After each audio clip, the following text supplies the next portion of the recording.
Bisa dijelaskan Bos sebenarnya larangan yang ikut kampanye tadi itu bagi pejabat ya. Bisa dijelaskan secara detail. Jadi di dalam Undang-Undang Nomor 10 Tahun 2016 tentang Pilkada, saya singkat Undang-Undang Pilkada.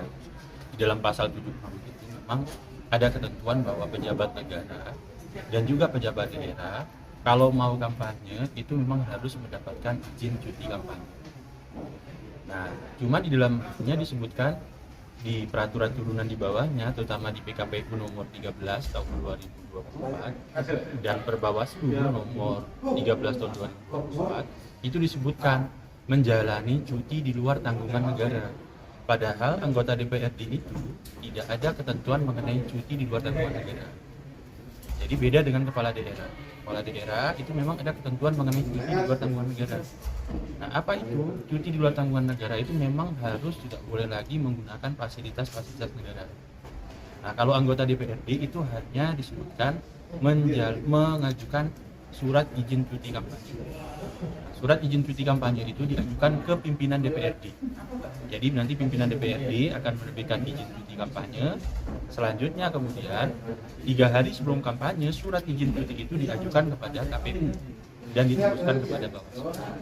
Itu. Jadi kalau teman-teman mau ngecek apakah ada sanksi pidananya terkait dengan pelanggaran itu, tidak ada.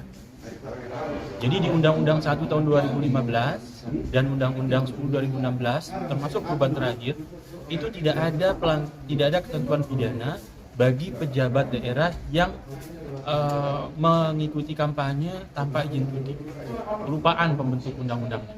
Terus apa artinya undang-undang tadi itu? Ya, tapi itu ada kaitannya mungkin dengan ketaatan penyelenggara negara.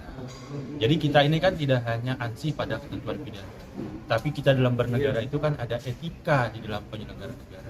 Ada etika berbangsa dan bernegara. Itulah, kira-kira ke arah situ. Tapi kalau pidananya nggak ada. Artinya diperbolehkan kalau tidak ada pidananya. Bukan. Kalau di dalam hukum pidana itu kan gini.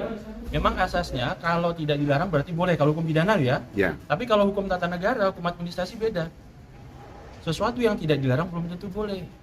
Karena standarnya bukan hanya undang-undang kalau di hukum tata negara, tapi standarnya juga adalah asas-asas umum pemerintahan yang baik, moral dan etika gitu. Jadi meskipun tidak dilarang oleh undang-undang, tidak ada ketentuan pidananya, bukan berarti tindakan itu boleh. Gitu ya. Beda kalau di hukum pidana. Hukum pidana kalau tidak dilarang berarti boleh. Kalau hukum tata negara, sesuatu yang tidak dilarang belum tentu boleh. Gitu ya. Saya ulang ya, kalau hukum pidana sesuatu yang tidak dilarang oleh undang-undang berarti boleh. Tapi kalau hukum tata negara sesuatu yang tidak dilarang oleh undang-undang belum tentu boleh. Karena masih ada parameter satu lagi, yaitu asas-asas umum pemerintahan yang baik, termasuk juga standar etika, moral dan kebebasan. Bagaimana